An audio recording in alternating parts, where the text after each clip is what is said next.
Bab 701 Penyerahan Api Ungu. Kapal perang 33 sayap langit yang terbang jauh sudah melambat dan berbelok. Semua orang di dalam kapal perang 33 Skywings tercengang saat mereka menyaksikan adegan ini. Apa ini? Apa yang dilakukan Lan Xuanyu barusan? Ketika dia melepaskan rudal interferensi, dia telah menempatkan rudal antimateri di antara mereka. Dan itu bukan serangan langsung, itu seperti ranjau laut. Itu dilepaskan bersamaan dengan rudal interferensi. Dia tahu bahwa pihak lain akan mengejar dan tidak akan menyia-nyiakan tembakan meriam mereka. Kemudian, pemandangan di depannya muncul. Lan Xuanyu pernah menggunakan misil antimateri sebelumnya. Dia telah menggunakan mereka terakhir kali mereka menggunakan kapal perang Sekte Tang untuk melarikan diri dari Sin Planet. Itu juga ledakan yang menyebabkan seluruh Sin Planet berantakan total. Tapi itu tidak begitu kuat. Hanya satu rudal antimateri yang cukup untuk memusnahkan seluruh kru bajak laut api ungu. 5 kapal perang pengintai tercabik-cabik, dan 3 di antaranya yang menjadi inti ledakan telah hilang sama sekali. Salah satu kapal perang serbu kelas meteor rusak parah dan sepertinya tidak memiliki banyak kekuatan tempur yang tersisa. Ada juga beberapa kapal perang pengintai lainnya yang rusak dan hanyut. Tak satu pun dari mereka yang utuh. Apa yang diberikan Sekte Tang kepada kita? Kekuatan benda ini terlalu menakutkan, kata Bing Tianliang dengan bingung. Dialah yang mengendalikan misil antimateri barusan. Lan Xuanyu bergumam pada dirinya sendiri, awalnya aku ingin menempatkan 2, tapi aku tidak tahan. Syukurlah, itu bukan 2, jika tidak, bajak laut api ungu akan dimusnahkan sepenuhnya. Versi terbaru rudal antimateri Sekte Tang terlalu kuat. Bahkan jika itu menyerang kapal perang yang lebih kuat, itu mungkin akan sangat merusak penghalang pelindung mereka, bukan? Lan Xuanyu menelan ludahnya dan matanya berbinar. Itu sepadan, 10 lambang ungu untuk misil antimateri. Ini sangat berharga, ini bukanlah sesuatu yang bisa diukur dengan uang. Dia sekarang benar-benar percaya bahwa harga ini seperti yang dikatakan Deng Bo, hadiah khusus dari Sekte Tang. Penggunaan benda ini terlalu kuat dan menakutkan. Pergilah, tangkap andalan mereka. Buka api. Tangkap sebanyak mungkin kapal perang.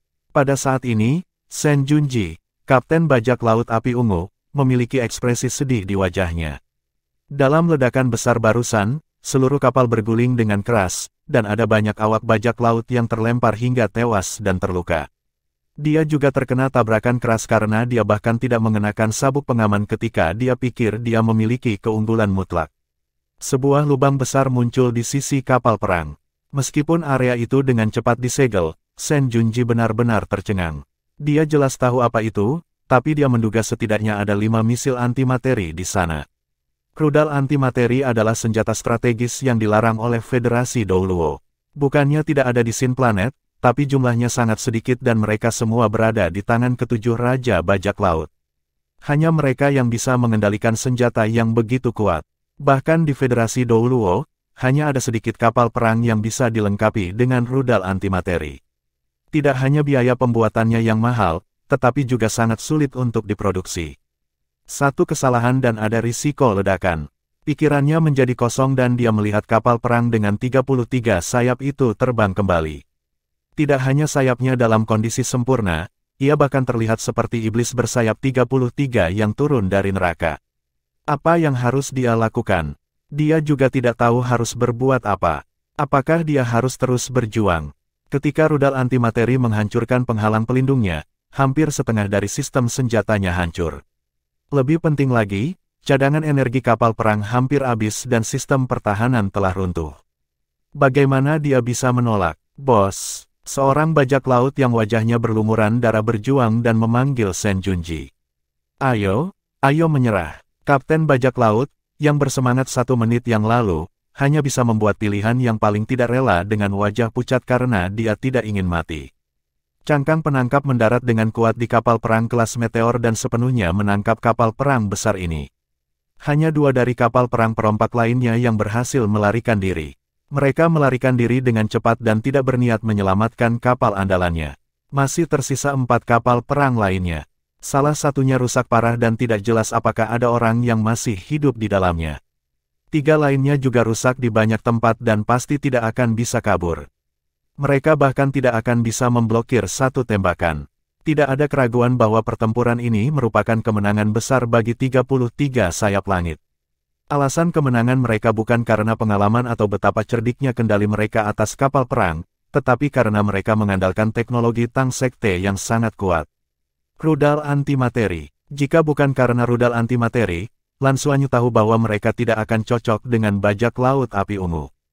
Mereka juga bajak laut berpengalaman. Dengan keunggulan absolut dalam jumlah, mereka dapat menampilkan segala macam taktik dan membuat mereka tidak mungkin melawan balik. Kemudian, Lan Xuanyu memberi perintah untuk menerima penyerahan bajak laut api ungu. Dia memerintahkan Shen Junji untuk membawa semua perompaknya dan masuk ke dalam 2 kapal perang pengintaian pertama yang dia tangkap. Masih ada lebih dari 500 perompak yang masih hidup, dan 2 kapal perang pengintai itu secara alami dipenuhi orang. Itu terlalu ramai, tapi hidup selalu merupakan hal yang baik. Itu lebih baik daripada menjadi debu kosmik. Setelah semua perompak dikumpulkan, Lan Xuanyu mengendalikan 33 sayap langit untuk menyelesaikan traksi pada kapal perang perompak yang ditangkap. Dia juga menarik kapal perang yang rusak parah. Hasilnya adalah sebagai berikut: tawanan, kapal perang serbu kelas Meteor, 65% utuh, 2 pesawat ruang angkasa pengintai utuh, 2 70% utuh, 1 utuh 60%, dan 1 terakhir 40% utuh. Total ada 7 kapal perang. Setelah itu, Lan Xuanyu dan timnya mulai menjarah. Mereka sebenarnya senang bahwa mereka tidak menggunakan 2 misil antimateri barusan. Kalau tidak akan ada banyak yang tersisa. Mereka akhirnya menemukan sesuatu yang baik. Sebagai unggulan bajak laut api ungu, hampir semua barang berharga ada di sini. Di dunia bajak laut, logam langka adalah mata uang sebenarnya. Lebih dari 40 ton logam dengan kemurnian tinggi memungkinkan mereka menghasilkan banyak uang. Kemudian, kapal perang itu dilengkapi dengan segala macam misil dan sejenisnya, jadi mereka secara alami mengosongkan semuanya. Hanya ada 33 dari mereka di kapal perang 33 sayap langit, dan ruangnya sangat besar, belum lagi cincin takdir Lan Xuanyu. Setelah menjarah semua kapal perang, tim Lan Xuanyu telah mendapatkan lebih dari 50 ton logam langka. Jika mereka menggunakan logam langka ini untuk menempa armor pertempuran 2 kata, mereka akan memiliki cukup untuk 33 orang. Tentu saja, tidak banyak logam berkualitas tinggi yang cocok untuk armor pertempuran 2 kata mereka, tetapi dalam hal sumber daya, mereka kaya. Menurut perkiraan konservatif, logam langka ini dapat ditukar dengan setidaknya 100 lambang ungu. Tidak ada misi yang menguntungkan seperti merampok bajak laut. Inilah artinya mencari kekayaan di tengah bahaya. Lebih jauh lagi, harta mereka yang paling berharga bukanlah logam langka ini tetapi kapal perang yang ditangkap di luar. Mari kita diskusikan bagaimana kita akan menangani kapal perang ini. Setelah Lan Xuanyu kembali, dia segera mengumpulkan semua orang. Ada banyak cara untuk menangani kapal perang ini, dan cara paling sederhana adalah menghancurkan semuanya tanpa meninggalkan jejak. Jika Lan Xuanyu mengosongkan cincin takdirnya, dia hanya bisa membawa 1 kapal perang pengintai. Namun, ini semua uang. Di dunia bajak laut, hal yang paling berharga adalah kapal perang, tidak lebih. Memiliki kapal perang berarti memiliki kekuatan dan modal untuk dijarah. Bab 702 Tahanan. Mereka tidak mengasihani para perompak luar angkasa yang sangat kejam, tapi itu masih lebih dari 500 nyawa. Mereka benar-benar tidak tahan untuk membunuh begitu banyak orang sekaligus. Metode lainnya adalah segera kembali dan membawa kembali kapal perang ini. Tapi jika mereka membawa mereka kembali ke planet induk, akan ada masalah. Pertama, kapal perang yang rusak itu mungkin tidak mampu menahan lompatan lubang cacing. Juga, itu akan menunda misi mereka. Keributan dari pertempuran sebelumnya tidaklah kecil dan mungkin membuat para perompak lainnya waspada. Jika mereka kembali begitu saja, identitas mereka sebagai 33 bajak laut sayap langit mungkin akan terungkap. Mereka harus mengubah identitas mereka lain kali. Ini tidak sesuai dengan niat awal mereka. Dan cara terakhir adalah membawa kapal perang bajak laut ini langsung ke Third Exchange Center. Tempat itu awalnya adalah tempat para perompak berdagang dan menjual pesawat ruang angkasa ini untuk mendapatkan uang. Lan Xuanyu menganalisis kelebihan dan kekurangan dari ketiga metode ini untuk semua orang. Masalah terbesar dengan metode terakhir adalah bahwa hal itu akan meningkatkan bahaya misi mereka. Salah satunya adalah risiko yang ditimbulkan oleh tembakan besar yang mendukung bajak laut api ungu, sementara yang lainnya tidak terbiasa dengan tempat itu. Mereka berisiko menjadi sasaran kelompok bajak laut lain begitu mereka tiba di pusat pertukaran ketiga. Ini akan mengancam nyawa mereka. Oleh karena itu, bahkan Lan Xuanyu yang cerdas pun merasa sulit untuk membuat keputusan. Qian Lei memutar matanya dan berkata, "Bos, mengapa kita tidak memanggil Kapten Bajak Laut Api Ungu itu dan bertanya kepadanya tentang situasi di pusat pertukaran ketiga? Dia pasti tahu. Kami akan memutuskan setelah kami sampai ke dasarnya." Mata Lan Xuanyu berbinar. Ini memang sebuah rencana. Kupikir itu akan berhasil, tapi aku ingin tahu seberapa kuat dia. Tang Yuge berkata, dia memiliki implan, jadi dia tidak boleh terlalu kuat. Kita seharusnya tidak memiliki masalah berurusan dengannya. Juga, kita bisa menggunakan manset penahan suci. Baiklah, kalau begitu sudah beres. Yuge, aku harus merepotkanmu untuk melakukan perjalanan. Frenzy, Qian Lei, kalian pergi dengan Yuge dan bawa orang itu kembali dengan manset penahan suci. Saya akan meminta meriam utama untuk membidik mereka. 15 menit kemudian, Kapten Bajak Laut Api Ungu, Shen Junji, datang dibatasi oleh manset penahan suci ke kapal perang 33 sayap langit. Tidak hanya dia diborgol, tetapi dia juga ditutup matanya. Dia secara alami tidak bisa melihat situasi di kapal perang 33 Skywings. Shen Junji ini tinggi dan tingginya lebih dari 2 meter. Dia memiliki bahu yang lebar dan punggung yang lebar, dan dia sangat tinggi dan kokoh. Namun, pada saat ini, punggungnya sedikit membungkuk dan dia tidak lagi bersemangat seperti ketika dia mengancam Lan Xuanyu. Lan Xuanyu berkata dengan acuh tak acuh, "Komandan Shen, apakah Anda masih ingin memusnahkan kami?" Shen Junji tidak mengatakan sepatah kata pun. Dibandingkan dengan bawahannya, dia cukup pantang menyerah. Lan Xuanyu berkata, "Kamu bisa memberitahuku sekarang siapa yang ada di belakangmu?" Shen Junji mencibir, "Saya milik kota tanduk merah planet surga. Aku telah mencuri seluruh hidupku, tapi aku tidak menyangka akan dipatuk oleh kalian para junior. Jika Anda ingin membunuh atau menyiksa saya, lakukan sesuka Anda. Tetapi Anda tidak dapat melakukan apapun kepada bawahan saya. Kami sudah menyerah, dan sesuai aturan, Anda bisa menjualnya ke pedagang budak atau langsung menukar uang dengan tuanku. Saya tidak berpikir Anda punya nyali untuk mencari tuanku. Jual saja." Jantung Lan Xuanyu berdetak kencang. Orang ini agak setia dan berbicara untuk bawahannya. Bukan tidak mungkin untuk menjualnya. Kami hanya menginginkan sumber daya dan tidak tertarik pada hidup Anda. Termasuk Anda, kami tidak berniat membunuh Anda. Tapi saya butuh informasi, kata Lan Xuanyu dengan dingin melalui pengubah suara. "Informasi apa?" Shen Junji bertanya. Lan Xuanyu bertanya, "Bagaimana situasi di pusat pertukaran ketiga? Tim bajak laut mana yang ada di sana?" Shen Junji tercengang dan berteriak, "Kamu ingin merampok Exchange Center. Anda melanggar aturan. Itu secara eksplisit melarang kekerasan. Jika tidak, semua perompak luar angkasa akan menjadi musuh publik Anda." Lan Xuanyu juga tertegun. Tentu saja, mereka tidak tahu tentang ini. Tetapi dia segera mengerti bahwa bajak laut tidak diizinkan bergerak di tengah. Ini jelas pilihan yang tepat, dan alasannya sangat sederhana. Jika tempat pertukaran mereka tidak aman, apakah masih ada bajak laut yang berani datang? Itu jelas hal yang sangat buruk bagi para perompak untuk berkembang. Jelas bagus bahwa mereka tidak bisa menggunakan kekerasan di tengah. "Aku bertanya padamu kelompok bajak laut mana yang ada dan tidak ada yang lain," kata Lan Xuanyu dingin. Shen Junji ragu sejenak dan berkata, "Apakah kalian benar-benar akan pindah ke sana? Itu akan menyebabkan kekacauan besar, dan Tuan Bajak Laut tidak akan membiarkan siapapun melanggar peraturan. Kalian sudah mati, begitu juga kami. Aku tidak bisa memberitahu kalian tentang ini." Lan Xuanyu menyipitkan matanya dan berkata, "Kamu baru saja mengatakan bahwa kamu telah menjarah seluruh hidupmu. Bagaimana Anda menangani kapal perang yang Anda curi?" Shen Junji menjawab tanpa sadar, "Saya menambahkan mereka ke tim saya, tentu saja." Lan Xuanyu bertanya, "Bagaimana dengan yang rusak parah?" Shen Junji berkata, "Jual. Jual di bursa." Lan Xuanyu bertanya lagi. Shen Junji tiba-tiba berkata, "Jadi kalian ingin menjual kapal perang kami dan tidak menyerang pusat pertukaran. Apakah Anda pemula?" Dia segera memahami situasinya dari pertanyaan Lan Xuanyu. Lan Xuanyu menyipitkan matanya dan berkata dengan acuh tak acuh, "Orang yang tahu terlalu banyak seringkali tidak berumur panjang." Shen Junji segera tutup mulut. Tentu saja, dia tidak benar-benar takut mati. Sebaliknya, Dia sangat peduli dengan hidupnya.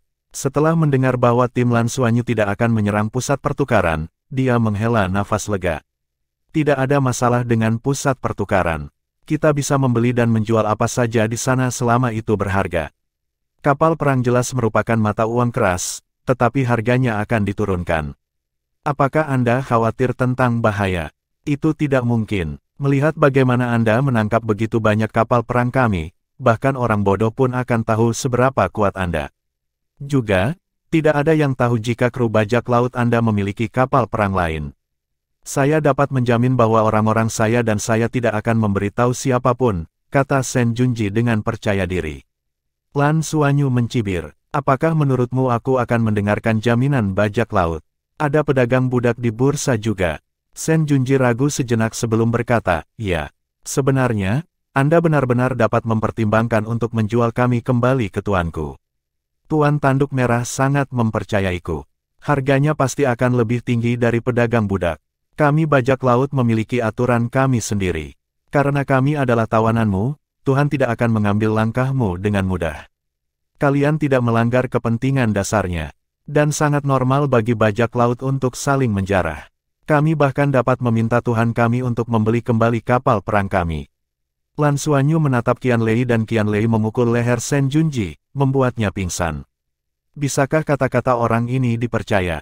Bing Tianliang bertanya. Lan Xuanyu berkata, setengah benar dan setengah salah. Seharusnya ada sesuatu tentang pertukaran yang tidak bisa dilawan karena ini sejalan dengan kepentingan bajak laut biasa. Adapun apakah tuannya akan membalas dendam pada kita, sulit dikatakan. Jadi, kita tidak bisa mendengarkannya dan menjualnya kembali ke Red Horn City. Kami tidak ingin menanggung murka Red Horn City. Pedagang budak adalah pilihan, tapi tidak perlu terburu-buru. Saya punya ide, semuanya, dengarkan saya. Kami akan terus menuju ke planet pusat perdagangan ketiga. Kapal perang 33 Skywings kami tidak akan mendarat secara langsung tetapi akan bertindak sebagai pencegah dari luar angkasa. Kami akan membagi sebagian dari orang-orang kami dan mengemudikan beberapa kapal perang yang kami tangkap. Jika transaksi berhasil, kami akan mulai mengerjakan misi kami. Setelah menyelesaikan misi, kami akan menukar 2 kapal perang pengintai yang memiliki orang di dalamnya. Kami akan membuat mereka kelaparan terlebih dahulu. Pada saat itu, mereka akan sangat lapar sehingga mereka tidak memiliki banyak tenaga lagi. Tidak mudah bagi mereka untuk mengungkap identitas kita. Kami akan menyelesaikan misi kami dan melakukan apa yang ingin kami lakukan. Kami kemudian akan mundur. Bab 703 menjual kapal perang. Saya setuju. Ding Zuohan segera berkata, ini adalah solusi yang paling masuk akal, dan juga paling menguntungkan bagi kami. Sepertinya para perompak benar-benar memiliki aturannya sendiri. Di pusat pertukaran tidak ada yang diizinkan untuk bertarung, dan para perompak biasanya tidak saling membunuh ketika mereka ditangkap. Kita bisa memanfaatkan semua ini. Saya pikir metode kapten kami adalah yang terbaik. Kami memiliki rudal antimateri yang mengancam dari langit, jadi tidak ada yang akan menyerang kami dengan mudah. Juga, mereka tidak tahu kekuatan kita yang sebenarnya. Setelah mendengar kata-kata keduanya, yang lain menganggukkan kepala. Ini adalah sekelompok pemuda tak kenal takut. Usia rata-rata mereka hanya 16 tahun. Mereka berada di usia di mana mereka penuh dengan kemudaan sementara juga memiliki kemampuan yang luar biasa. Tanpa banyak ragu, mereka mendiskusikan prosesnya dengan hati-hati dan membuat rencana. Ding Zuohan akan memimpin 18 orang untuk tetap tinggal dan memastikan bahwa mereka mampu mengendalikan kapal perang 33 Skywings. Lan Xuanyu akan membawa orang-orang yang tersisa dan mengemudikan beberapa kapal perang bajak laut api ungu yang rusak ke pusat pertukaran ketiga untuk berdagang. 2 kapal perompak dalam keadaan murni akan ditinggalkan untuk sementara waktu. Ding Zuohan bertugas mengawasi mereka dan menunggu kabar dari pihak Lan Xuanyu. Di dunia perompak, kapal perang serbu kelas Meteor adalah kapal perang yang sangat kuat. Dengan kapal perang 33 sayap langit bertindak sebagai pencegah di luar angkasa, jauh lebih aman daripada bepergian sendirian. Lagi pula, sebuah kapal perang harus berada di luar angkasa untuk menunjukkan kekuatan tempurnya yang sebenarnya. Dalam perjalanan menuju planet kecil tempat pusat perdagangan ketiga berada, mereka bertemu dengan beberapa kelompok bajak laut kecil tetapi Lan Xuanyu tidak memberikan perintah untuk menyerang kali ini. Ketika kelompok bajak laut kecil itu melihat begitu banyak kapal perang dari jauh, mereka tidak tahu apa yang sedang terjadi dan segera kabur setelah menemukannya. Alasan mengapa Lan Xuanyu tidak memberi perintah untuk menyerang sangatlah sederhana. Ini adalah pertama kalinya mereka menjarah kapal perang bajak laut, dan mereka belum mengenal dunia bajak laut. Demi keamanan, setelah pelajaran di Proto Dragon Planet, meskipun tidak mengubah fakta bahwa Lan Xuanyu suka mencari kekayaan di tengah bahaya, dia relatif lebih stabil. Ini adalah pertumbuhan. Akhirnya tujuan mereka sudah terlihat, dan Lan Xuanyu segera memberi perintah untuk melakukan persiapan. Kapal perang bajak laut yang relatif utuh dapat dikendalikan dari jarak jauh dan memandu yang rusak. Setelah pemeriksaan terakhir, Lan Xuanyu membawa Bai Xiuxiu, Tang Yuge, Qian Lei, Liu Feng, Lan Mengqin, Yuanen Hui, Bing Tianliang, Lin Donghui, Yu Tian, dan yang lainnya ke kapal perang bajak laut. Mereka telah memobilisasi total 14 orang kali ini, dan alasan mengapa 14 orang juga merupakan hasil diskusi semua orang. Ini karena ketika Messiah Skywing berubah menjadi pejuang luar angkasa, mereka dapat membawa satu orang ke dalam. Meski sedikit ramai, dijamin bisa terbang. Dan Messiah Skywing memiliki kemampuan untuk menembus atmosfer dan bertarung langsung di luar angkasa. Dengan cara ini, bahkan jika mereka menghadapi bahaya, mereka akan memiliki peluang lebih tinggi untuk melarikan diri tanpa cedera dengan bantuan Messiah Skywing. Pada saat yang sama, setelah transaksi selesai, mereka dapat kembali ke kapal perang 33 Skywings tanpa harus mendarat. Lan Xuanyu akhirnya memutuskan bahwa mereka tidak akan mendaratkan kapal perang. Keuntungan terbesar adalah efek pencegahannya. Kapal perang yang mendarat di tanah tidak berguna dan lebih buruk dari meriam jiwa. Hanya di luar angkasa mereka yang paling aman. Kapal perang 33 sayap langit membawa 2 bajak laut api ungu yang paling utuh bersamanya dan berhenti di luar angkasa. Yang tersisa termasuk kapal perang serbu kelas meteor yang rusak dan 3 kapal perang pengintai kelas sisa. Awalnya ada 1 pesawat ruang angkasa pengintai lagi, tetapi kerusakannya terlalu parah dan sangat sulit untuk membawanya selama perjalanan, jadi Lan Xuanyu meninggalkannya begitu saja. Dengan cara ini, mereka akan lebih mobile dan hemat energi. Lan Xuanyu membawa timnya dan menaiki kapal andalan Shen Junji. Meskipun kapal perang serbu kelas meteor ini cukup rusak, itu masih merupakan kapal perang yang cukup bagus. Sebagian besar fungsi kawasan yang rusak masih beroperasi. Dia memandu 3 pesawat ruang angkasa pengintai kelas sisa lainnya dan perlahan-lahan mendarat ke arah pusat pertukaran ketiga. Pada saat ini, selain tim Lan Xuanyu yang beranggotakan 14 orang, ada juga bajak laut berusia 50-an yang agak bungkuk berdiri di ruang kontrol utama. Di dunia perompak luar angkasa, orang seusianya akan tersingkir. Survival of the fittest selalu menjadi hukum dunia perompak, tetapi orang ini tidak tersingkir karena dia adalah wakil kapten bajak laut api ungu, wadah pemikir paling penting di bawah Shen Junji. Alasan mengapa mereka tidak membawa Shen Junji terutama karena mereka tidak ingin memperumit masalah, tetapi mereka tidak terbiasa dengan pusat pertukaran ketiga. Setelah melihat para perompak, mereka secara khusus memilih yang tertua. Menjadi lebih tua berarti dia tahu lebih banyak. Dikatakan bahwa dia telah menjadi bajak laut luar angkasa selama 30 tahun dan sangat bijaksana. Saat ini, dia sedang menjelaskan aturan dunia bajak laut kepada Lan Xuanyu dan yang lainnya. Sangat normal untuk memperdagangkan kapal perang di dunia bajak laut, dan kapal perang juga merupakan item perdagangan terbesar. Semua tim bajak laut pasti akan tertarik. Meskipun kapal perang bajak laut api ungu kita tidak luar biasa, mereka tetaplah kapal perang. Ada juga pabrik di Third Exchange Center yang berspesialisasi dalam memodifikasi kapal perang. Selama seseorang bersedia mengeluarkan uang untuk memodifikasinya, kapal perang kita tidak buruk, Liu Guiting berbisik ke telinga Lan Xuanyu. Bajak laut tua ini sebenarnya telah mengamati bajak laut yang belum pernah dia lihat sebelumnya. Dari suara mereka, dia tahu bahwa bajak laut ini masih muda dan sepertinya tidak tahu banyak tentang dunia bajak laut luar angkasa. Tetapi dengan pengalamannya, dia tahu bahwa semakin tidak berpengalaman para perompak, semakin menakutkan mereka karena mereka tidak takut dan bahkan tidak mematuhi aturan itu. Bajak laut api ungu sangat sial karena jatuh ke tangan tim bajak laut baru. Bahkan jika pihak lain membunuh mereka semua, Liu Guiting tidak akan terkejut. Oleh karena itu, dia sangat kooperatif dan mengamati para perompak ini pada saat yang bersamaan. Jumlah mereka tidak banyak, tapi mereka pasti tidak lemah. Selain itu, kapal perang mereka memiliki misil antimateri.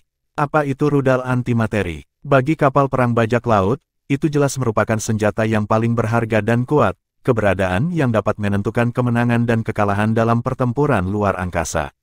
Bisakah kru bajak laut memilikinya? Dapat dilihat bahwa kru bajak laut ini, yang hanya memiliki satu kapal perang, pasti memiliki kekuatan besar yang mendukung mereka.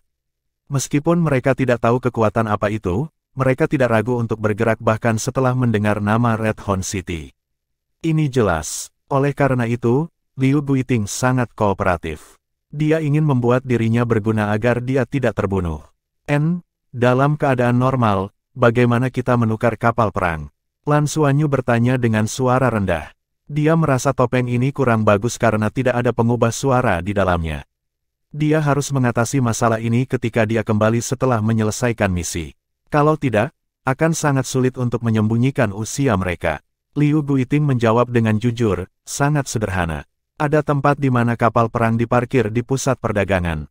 7 Raja Bajak Laut telah mengeluarkan perintah bersama bahwa tidak ada tim bajak laut yang diizinkan menggunakan kekerasan di pusat perdagangan. Jika tidak, semua bajak laut akan menyerang mereka bersama-sama. Oleh karena itu, tidak ada masalah dengan keamanan. Selama kita memasuki atmosfer planet ini, kita akan aman. Juga, tidak ada yang berani melanggar aturan di dekat pusat perdagangan karena banyak tim bajak laut yang akan lewat di sana dan sekitarnya. Begitu ada pertempuran, tidak ada yang tahu apakah akan ada tim bajak laut lain di belakang. Karenanya, setelah transaksi selesai, sebagian besar tim bajak laut akan pergi secepatnya. Jadi, kita hanya perlu memarkir kapal perang dengan benar dan merilis berita di pusat perdagangan. Kami harus memasukkan jumlah kapal perang dan situasinya, dan meminta seseorang untuk menilai mereka. Selama hasilnya memuaskan, kita bisa melanjutkan transaksi.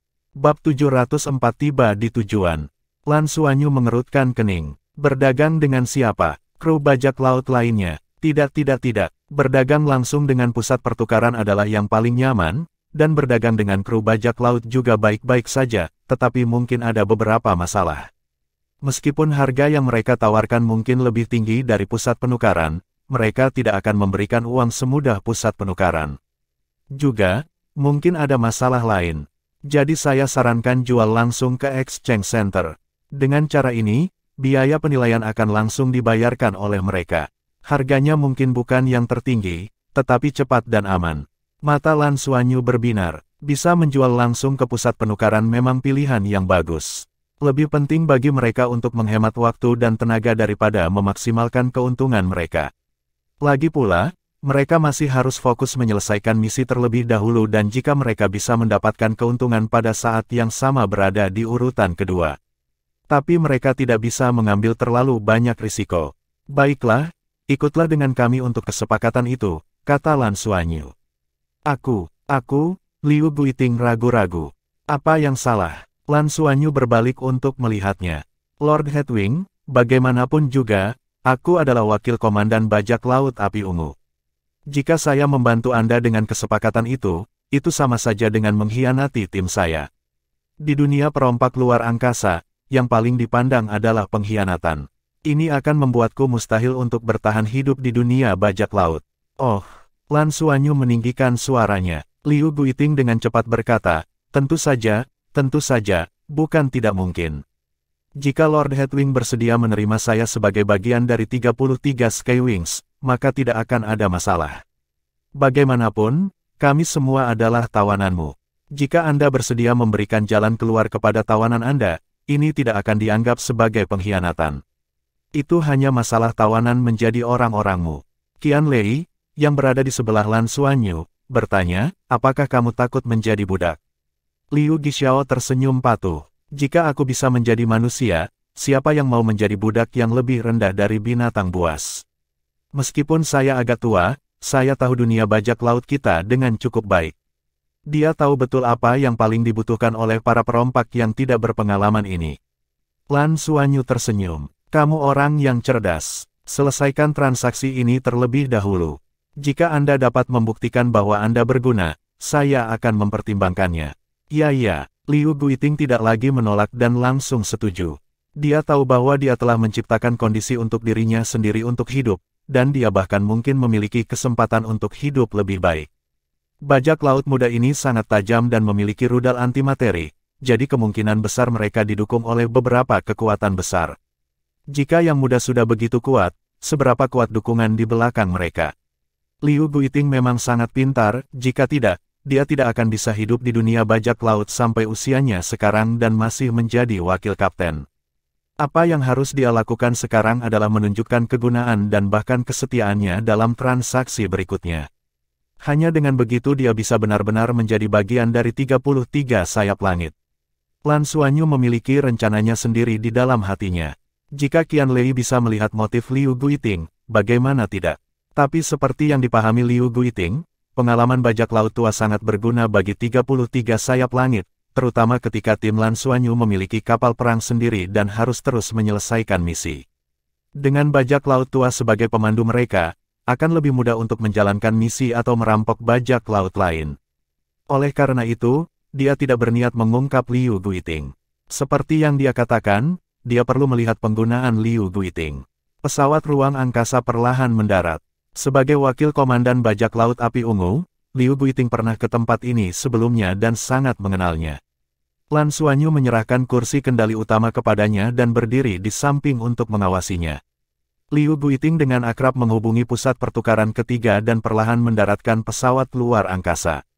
Melihatnya dari langit, apa yang disebut pusat pertukaran ketiga itu seperti cangkang kura-kura raksasa yang tergeletak di sebuah planet.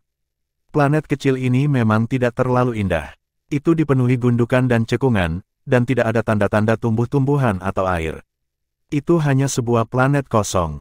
Pusat pertukaran ketiga dibangun di bawah lingkungan seperti itu. Kubah logam besar menutupi area yang luas, dan perisai itu menonjol di banyak tempat.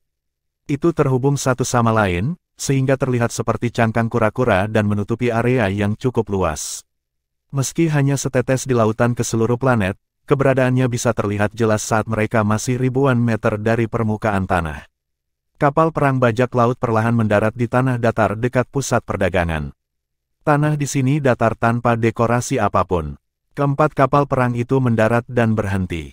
Liu Guiting tidak membutuhkan Lan Xuanyu untuk bertanya dan berkata, ada kendaraan khusus dari bursa yang bertanggung jawab untuk membawa orang ke bursa.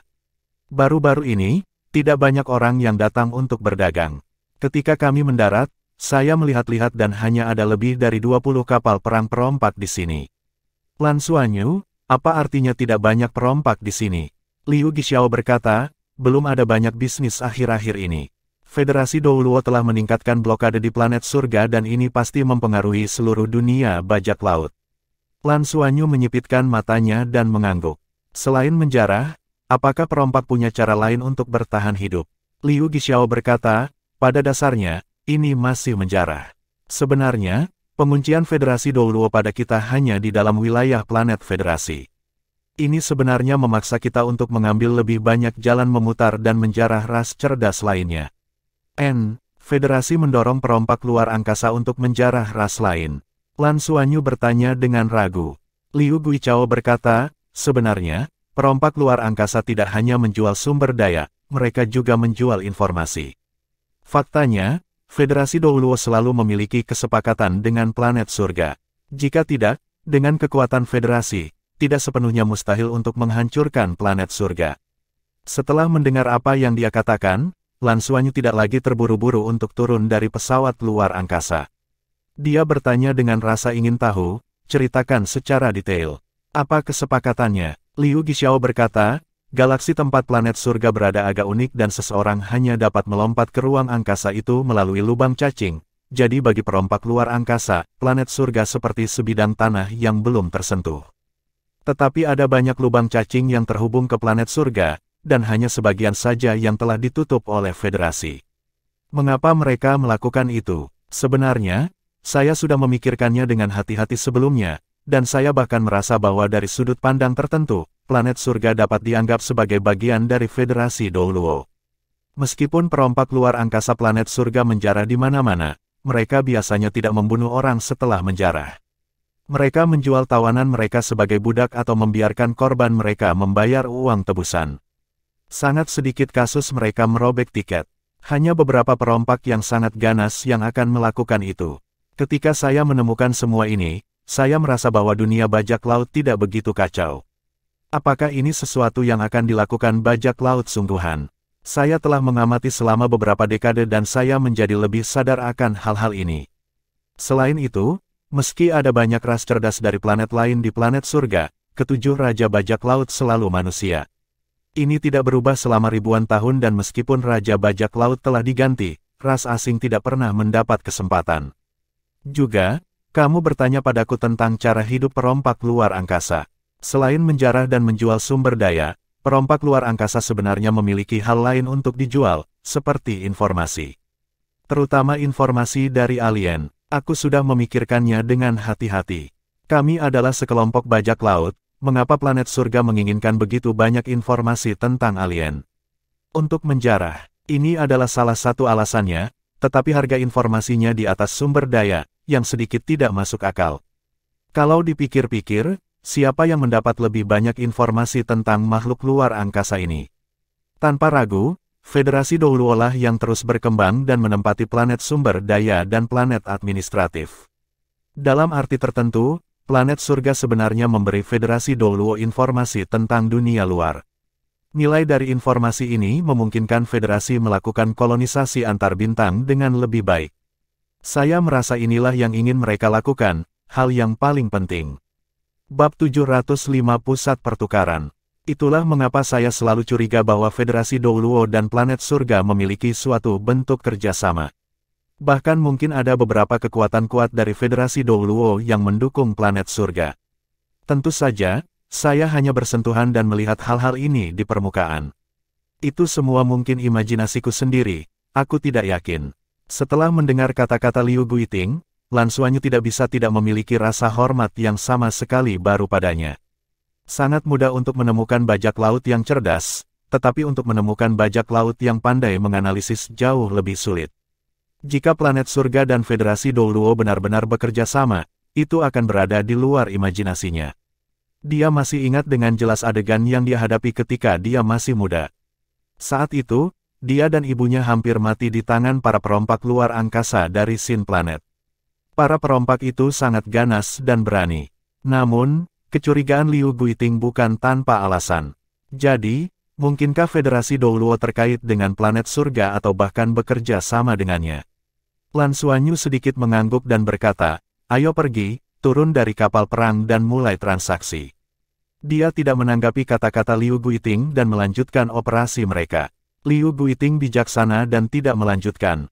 Dia baru saja mengatakan semua ini untuk membuat dirinya lebih penting dan bermakna. Pada saat yang sama, ini juga merupakan ujian untuk menyelidiki asal-usul para perompak baru ini. Suaranya masih muda tetapi memiliki rasa kedewasaan.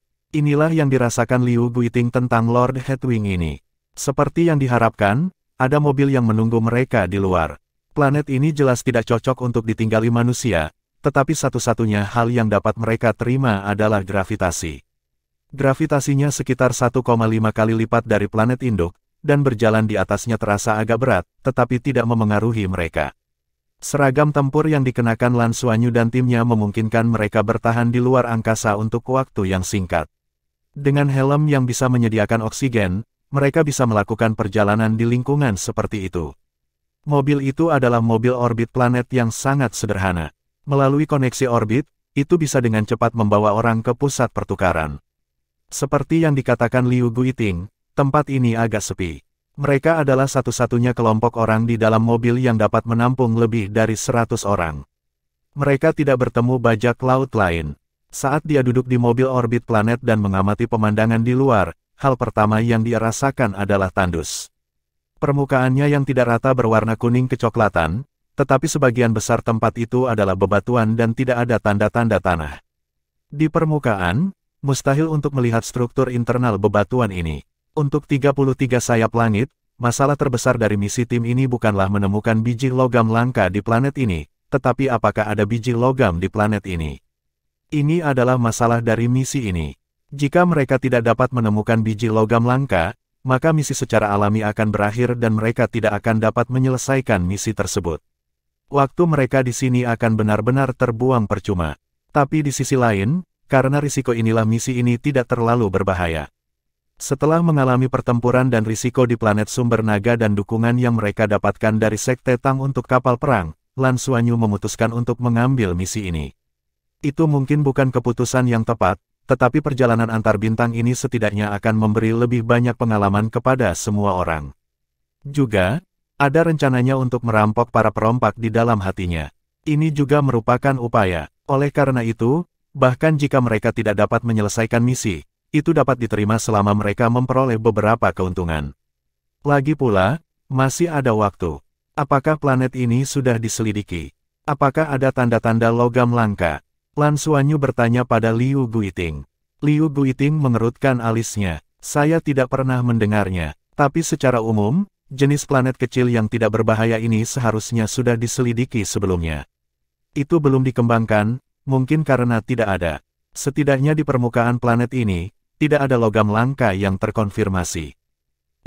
Lan Xuanyu mengangguk. Tatapannya tertuju pada Tang Yuge. Sejak dia masuk ke mobil, Tang Yuge menutup matanya. Dia merasakan segala sesuatu di dunia luar melalui persepsinya tentang elemen logam. Merasakan tatapan Lan Xuanyu, Tang Yuge perlahan membuka matanya dan suara yang hanya bisa didengar oleh Lan Xuanyu bergema di telinganya. Unsur tanah melimpah, dan lapisan batuannya tebal dan keras.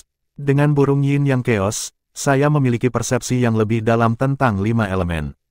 Saya yakin setidaknya di daerah ini, tidak ada unsur logam di lapisan batuan 100 meter di bawahnya. Dan lapisan batuan ini memiliki efek isolasi yang sangat baik.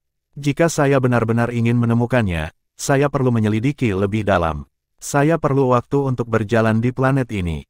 Lan Xuanyu sedikit menganggukkan kepalanya dan mengacungkan jempol pada Tang Yuge. Batang surgawi kilin martial soul yang berevolusi dari Tang Yuge hanyalah pendeteksi alami dari 5 elemen dan lebih berguna daripada perangkat jiwa manapun. Dia tidak menjawab karena kultivasi kekuatan jiwa Lan Xuanyu tidak cukup tinggi untuk mengirim transmisi suara seperti itu. Dia harus memiliki setidaknya 6 cincin. Pemandangan di sekitar mereka tiba-tiba berubah. Pertama, gelap gulita. Mobil orbit planet sudah memasuki gua. Tidak lama kemudian, lingkungan sekitarnya menyala. Ini adalah terowongan logam yang bergerak ke bawah secara diagonal. Tidak diragukan lagi mereka sudah berada di dalam Exchange Center. Mobil berhenti di tempat yang menyerupai stasiun. Liu Guiting memimpin jalan dan semua orang keluar dari mobil dan memasuki lift besar. Liu Guiting berkata dengan suara rendah, hanya ada pusat perdagangan di sini. Tidak ada fasilitas hiburan lainnya. Bahkan tidak ada tempat untuk tinggal. Oleh karena itu, para perompak akan pergi setelah menyelesaikan urusan mereka di sini dan kembali ke kapal perang mereka. Namun pabrik modifikasi kapal perang di sini terbilang sangat maju, dan banyak kapal perang dari awak kapal bajak laut yang dimodifikasi di sini. Tapi biayanya sangat tinggi. Lan Xuanyu berkata, apa arti keberadaan pusat perdagangan seperti itu? Tidak bisakah kita melakukannya secara internal di planet Heaven? Siapa yang mengelola pusat perdagangan seperti itu? Liu Guiting berkata, pusat perdagangan dikelola bersama oleh 7 raja bajak laut yang hebat, jadi itu juga mewakili keinginan dari 7 raja bajak laut yang hebat. Itu sebabnya tidak ada yang berani menimbulkan masalah di sini. Alasan utama mendirikan pusat perdagangan eksternal semacam itu adalah karena ada beberapa hal yang tidak cocok untuk diperdagangkan di planet surga. Misalnya, ada beberapa item berbahaya seperti virus alien dan bom super. Juga, pusat perdagangan eksternal semacam ini hanya cocok untuk kelompok bajak laut kelas atas untuk melakukan transaksi.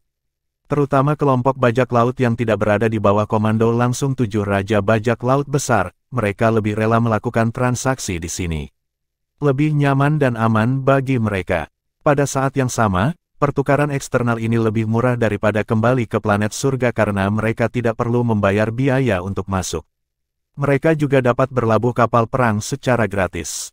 Untuk menyembunyikan kekuatan mereka, beberapa tim perompak akan memarkir beberapa kapal perang mereka di planet yang relatif aman ini setelah bersembunyi. Mereka memiliki segala macam fungsi, jadi keberadaan mereka sangat penting. Lan Xuanyu berkata, apakah mereka tidak takut dengan serangan langsung Federasi Douluo? Liu Guichao berkata, kita tidak perlu takut akan hal itu. Planet ini tidak memiliki sumber daya apapun. Setelah Federasi Douluo menyerang tempat ini, itu akan segera diserahkan dan membiarkan mereka mengadakan pertunjukan kembang api. Itu hanya akan menyebabkan Federasi Douluo menderita kerugian besar tanpa keuntungan apapun. Lan Xuanyu terkejut. Maksudmu ada senjata penghancur di sini? Liu Xiao menganggukkan kepalanya. Saya tidak tahu secara spesifik, tetapi dikatakan bahwa itu dapat memicu inti planet dan menyebabkannya meledak.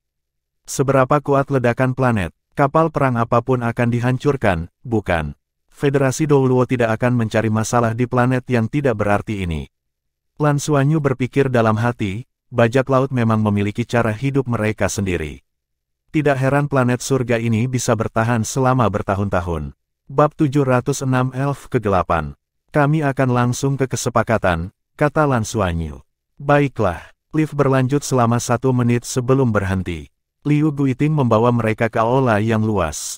Seolah ingin memudahkan transaksi, lift naik ke pusat perdagangan.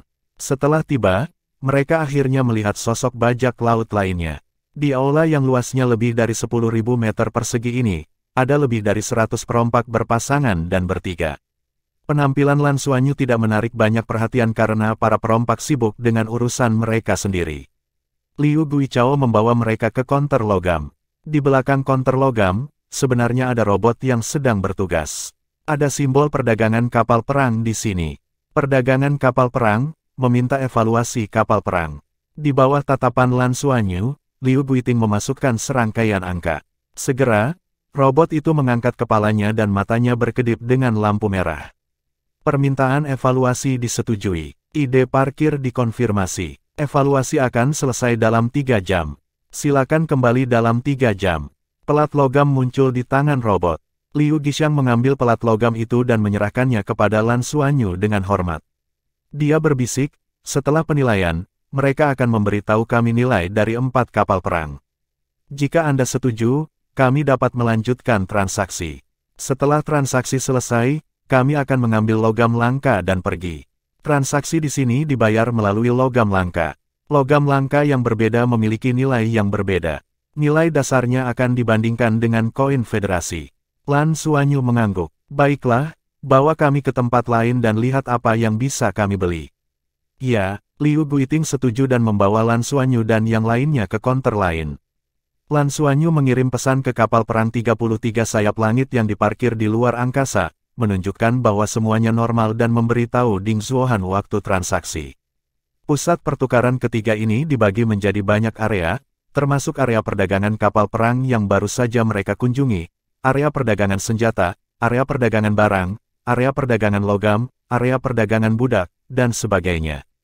Yang mengejutkan Lan Xuanyu adalah sebagian besar perompak yang datang ke sini mengenakan topeng dan bahkan helm, seolah-olah mereka berusaha menyembunyikan identitas mereka. Segera, Lan Xuanyu melihat area yang dia minati, area perdagangan informasi. Karena penjelasan Liu Guiting tentang nilai informasi yang tinggi, dia tertarik dengan hal ini. Dengan isyaratnya, Liu Xiao membawa mereka ke depan area perdagangan intelijen. Saat ini, hanya ada satu bajak laut di sini dan ketika dia melihat bajak laut ini, Lan Xuanyu terkejut. Itu adalah bajak laut wanita yang tingginya setidaknya 1,8 meter. Dia mengenakan baju besi lampu merah yang tampaknya merupakan jenis peralatan antara mesia dan implan, melindungi tubuhnya. Dia mengenakan topeng mata yang menutupi separuh wajahnya, hanya memperlihatkan sepasang mata merah jambu yang aneh. Rambut merah panjangnya tergerai longgar di belakangnya, dan sepasang telinga tajam mengintip keluar. Saat melihat bajak laut wanita ini, Lan Xuanyu dan yang lainnya terkejut. Tanpa sadar, Lan Xuanyu melirik Yuanen Hui. Telinga yang tajam, mungkinkah dia elf? Sejak kapan elf bisa jadi bajak laut? Yuanen Hui secara alami melihatnya juga dan secara naluriah mengambil beberapa langkah ke depan. Setelah itu, Lan Xuanyu merasakan fluktuasi aura yang tidak stabil dan aura yang tajam meletus. Hui, panggil Lan Xuanyu. Yuanen Hui segera terbangun dan aura tajamnya melemah.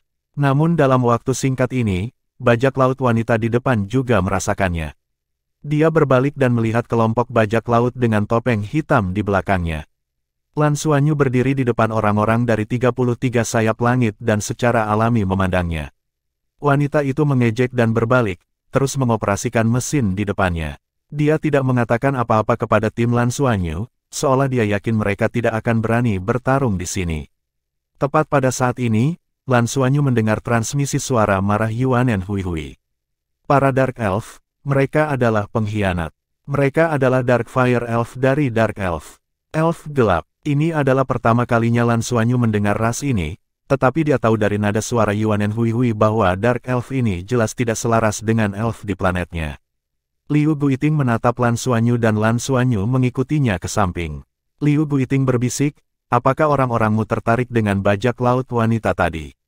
Bukan tidak mungkin. Selama kita mampu membayar harganya, aku bisa mencoba berbicara dengannya. Lan Xuanyu meliriknya. Tidak dibutuhkan. Apa kau tahu latar belakangnya?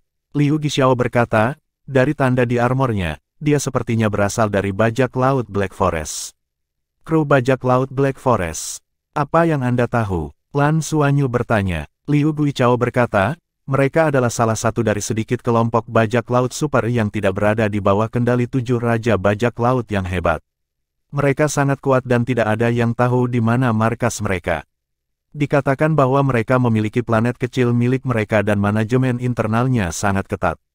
Namun, bajak laut wanita di Black Forest dikatakan sebagai yang terbaik dan selama seseorang membayar harganya, dia bisa. Lan Xuanyu mengerutkan alisnya. Mari kita bicara tentang kekuatan pertempuran mereka.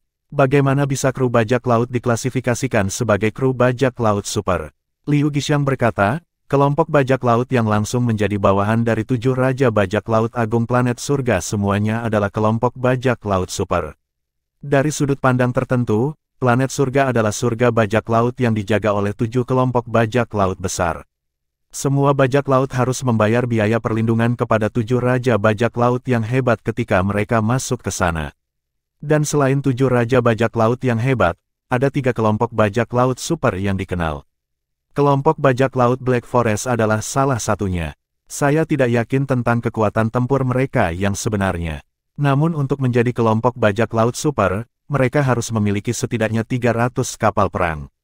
Dikatakan bahwa kelompok bajak laut Black Forest pernah menghancurkan sebuah planet asing.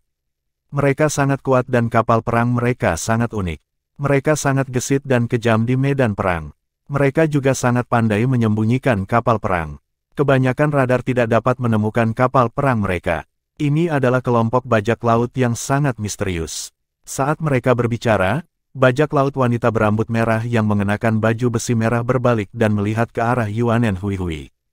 Yuanen Hui juga memandangnya. Yuanen Hui saat ini telah berkembang pesat dan tingginya sekitar 1,75 meter, tetapi dia setengah kepala lebih pendek dari bajak laut wanita. Saat mata mereka bertemu, bajak laut wanita itu tiba-tiba menarik penutup dadanya dan menyeringai. Aku tidak suka hal-hal kecil yang lemah sepertimu.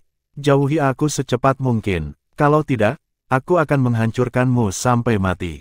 Dia tidak berniat menahan diri hanya karena ada orang lain dari 33 Skywing. Tatapan Yuanen Hui menjadi dingin saat dia melangkah maju. Aura di tubuhnya tiba-tiba meningkat saat dia menekan pihak lain dengan ketajaman yang tak tertandingi.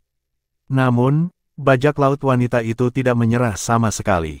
Api merah gelap tiba-tiba muncul dari tubuhnya dan aura yang kuat dan menindas segera muncul.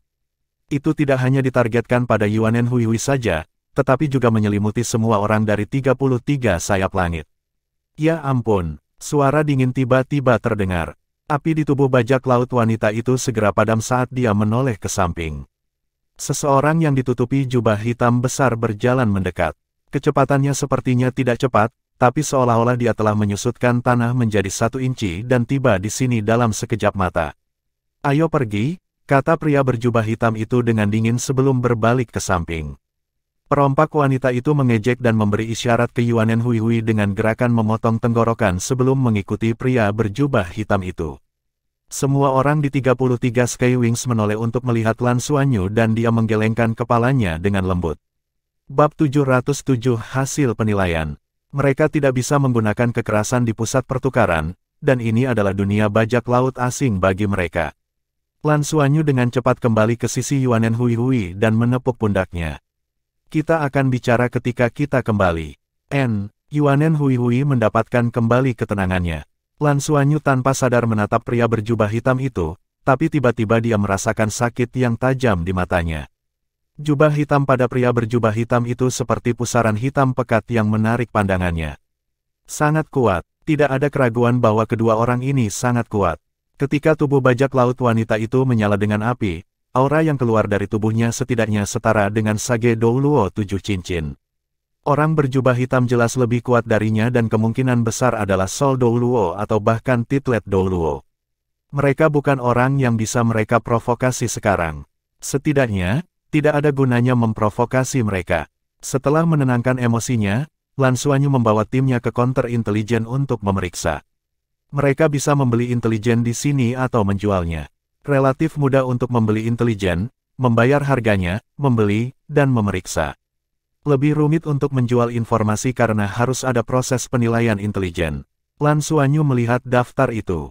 Seperti yang diharapkan, harga setiap informasi sangat mahal dan ada berbagai macam informasi di dalamnya. Rahasia pamungkas planet Heaven, analisis kemampuan ketujuh Raja Bajak Laut, penghancur bajak laut tengkorak merah, identitas sosok kuat dari Akademi Shrek terungkap. Ringkasan analisis planet Bailu, target selanjutnya yang akan dihancurkan. Lain kali upacara perkawinan planet Phoenix Merah akan diadakan dan jalan masuk. Segala macam informasi sangat melimpah, dan semuanya membutuhkan harga yang lumayan. Melihat semua ini, Lan Xuanyu tidak bisa menahan perasaan bahwa dia telah kembali ke pusat pertukaran Akademi Shrek. Namun, kecerdasan di sini menutupi seluruh galaksi dan memiliki segalanya. Selain itu, dia sangat tertarik dengan judulnya. Tapi melihat harganya, minatnya secara alami menghilang. Liu Guiting berkata dengan suara rendah, informasi di sini harus mencapai nilai tertentu sebelum dapat diterima. Selain itu, setelah pembeli mengetahui bahwa informasi tersebut palsu, orang yang memberikan informasi tersebut akan dimasukkan dalam daftar hitam dan tidak lagi memiliki kualifikasi untuk datang ke bursa manapun. Jadi, informasinya sangat bisa diandalkan. Tapi harganya juga tinggi. Ini bukan informasi yang paling penting. Jika Anda benar-benar ingin mendapatkan informasi penting, target transaksinya adalah ketujuh Raja Bajak Laut. Mereka ada di planet surga.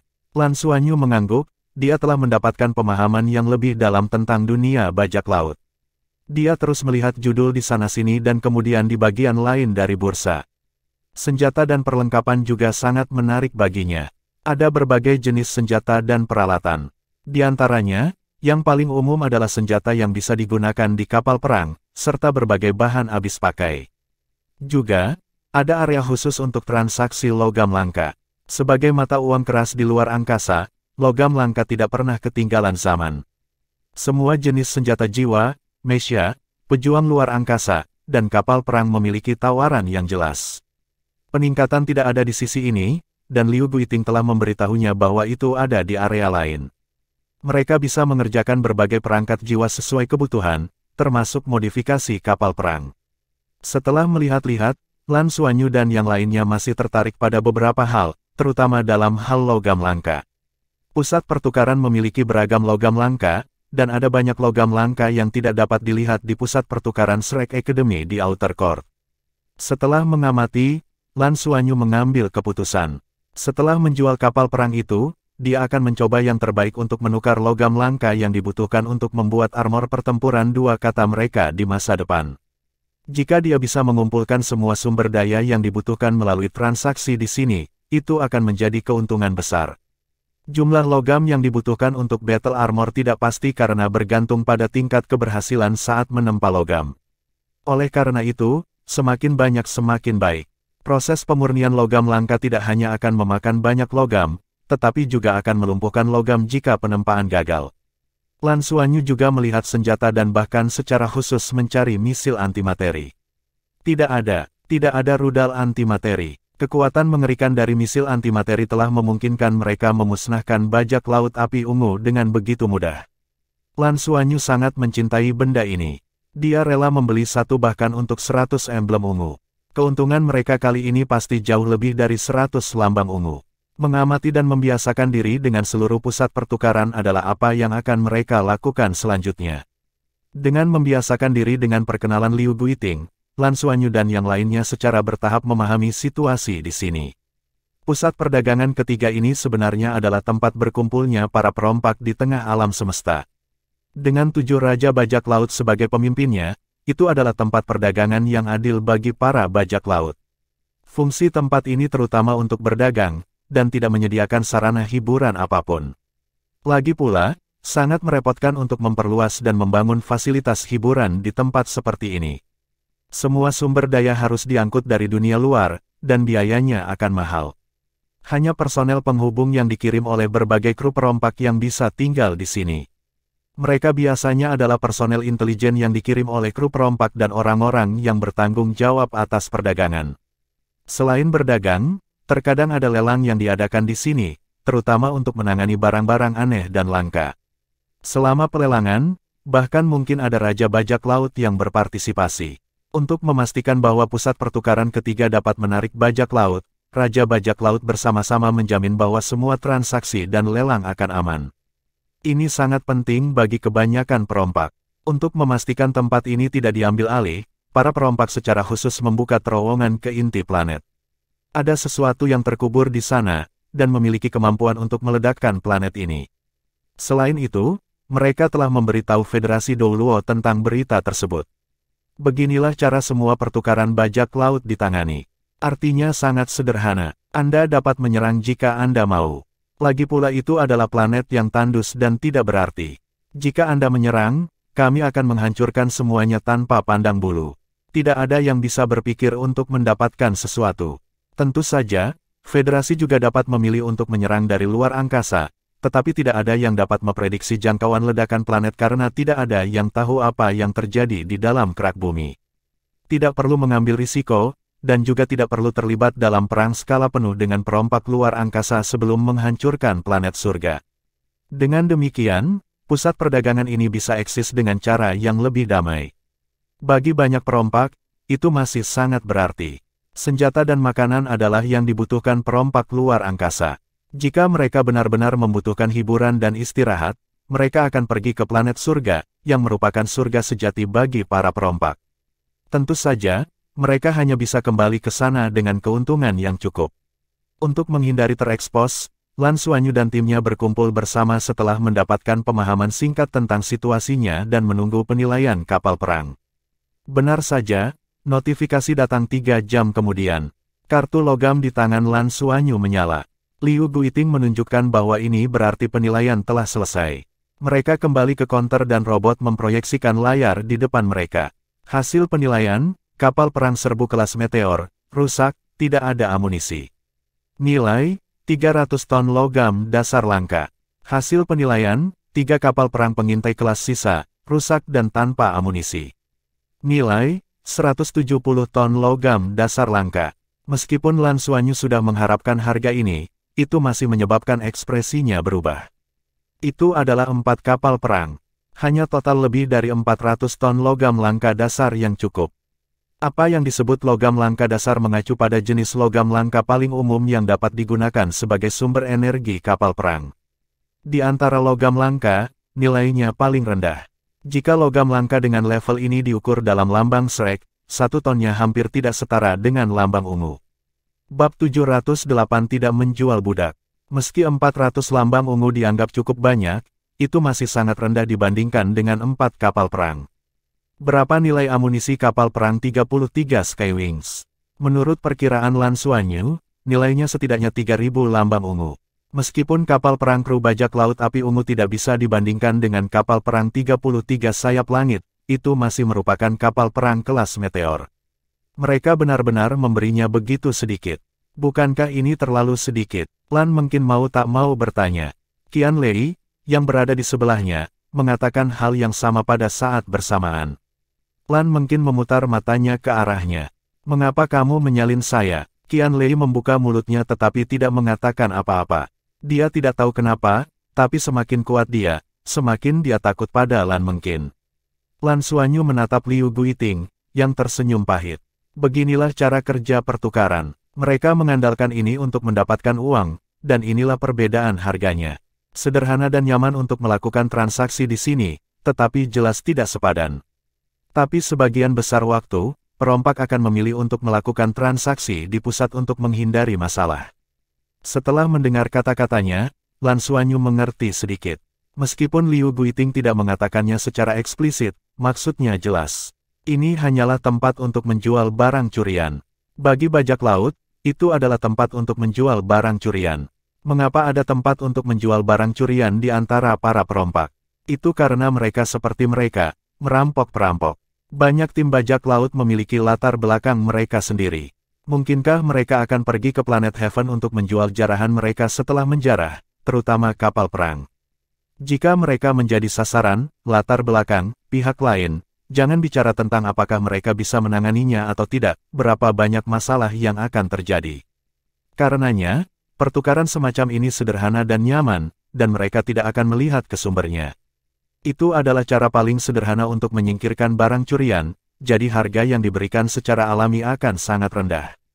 Tuan bajak laut telah mendapatkan perbedaan ini. Lan Xuanyu menyipitkan matanya dan mengangguk. Kesepakatan. Yang paling penting adalah menyelesaikan transaksi, dan kali ini, dia berhasil menyelidiki situasi di pusat pertukaran. Tempat ini mungkin cukup berguna untuk rencana masa depannya selama misi. Transaksi diselesaikan dengan sangat sederhana dan mereka bahkan disediakan layanan transportasi. Pusat pertukaran dapat mengangkut logam langka ke kapal perang mereka. Tim Lan Xuanyu tidak memiliki kapal perang, tetapi mereka memiliki cincin takdir, yang cukup untuk menyimpan semuanya. Tapi dia tidak melakukan itu. Sebagai gantinya, dia langsung menggunakan logam langka dasar itu di bursa untuk menukar logam langka yang bisa digunakan untuk battle armors mereka. Pada akhirnya, mereka menyelesaikan pertukaran hampir 100 ton logam langka. Bahkan jika tingkat keberhasilan tempalan Xuanyu serendah 10%, itu sudah cukup bagi seluruh kelas untuk menempa armor pertempuran dua kata mereka. Panen ini pasti sangat murah hati. Sepertinya mereka dirugikan dalam kesepakatan itu, tetapi pada kenyataannya, itu adalah barang gratis dari perampok-perampok. Mereka tidak perlu merasa terbebani dengan mencuri bajak laut. Setelah menyelesaikan transaksi, Lan Xuanyu memanggil Liu Guiting di depannya dan berkata dengan acuh tak acuh, saya punya dua hal untuk Anda lakukan sekarang. Pertama, saya tidak berencana menjual bajak laut api ungu sebagai budak. Ada cara untuk mencuri, dan ini bukan yang ingin kami lakukan. Jadi, pikirkan cara untuk membantu saya menangani orang-orang ini. Anda dapat membebaskan mereka, tetapi Anda tidak dapat membiarkan mereka mengancam kami. Kedua, saya perlu membawa orang-orang saya untuk menjelajahi planet ini. Apakah itu mungkin atau tidak, dan bagaimana kita harus melakukannya? Anda menangani dua masalah ini dengan baik, saya akan mengizinkan Anda untuk bergabung dengan 33 sayap langit kami dan tinggal di sini sebagai agen khusus kami. Saya akan meninggalkan sejumlah dana dan metode komunikasi untuk Anda. Liu Guiting tertegun, tidak menjual mereka sebagai budak lagi. Ini benar-benar berbeda dari apa yang biasanya dilakukan perompak luar angkasa. Orang harus tahu bahwa karena populasinya yang kecil, harga budak muda cukup bagus. Bajak laut api ungu juga memiliki cukup banyak orang. Bagi Liu Guiting, dia sebenarnya tidak punya banyak pilihan. Haruskah dia memikirkan cara untuk menyelamatkan Shen Junji dan yang lainnya? Dia tidak berani berpikir seperti itu. Meskipun perompak luar angkasa di depannya tidak menjual mereka sebagai budak, dia pasti tidak berpikir bahwa orang-orang ini baik. Sebaliknya, di dalam hatinya, dia bahkan lebih takut. Pihak lain mengandalkan satu kapal perang untuk menyerang kru bajak laut mereka yang memiliki lebih dari 10 kapal perang dan bahkan menggunakan senjata yang merusak seperti rudal antimateri. Mereka ganas dan tegas ketika mereka bergerak. Dia tidak tahu mengapa mereka tidak menjualnya sebagai budak dan dia menemukan bahwa orang-orang ini tampak lebih misterius. Ada penjelasan lain untuk tidak menjual mereka sebagai budak, untuk membungkam mereka. Sangat mudah untuk membungkam mereka di tengah alam semesta. Apakah kamu benar-benar akan melepaskan mereka atau, Liu Guixiao membuat gerakan memotong di lehernya. Lan Xuanyu berkata dengan acuh tak acuh, apa gunanya membunuh orang? Itu tidak layak, biarkan mereka pergi. Pikirkan cara. Liu Guixiao menghela napas lega. Baiklah, baiklah. Lalu apa pendapat Anda tentang ini?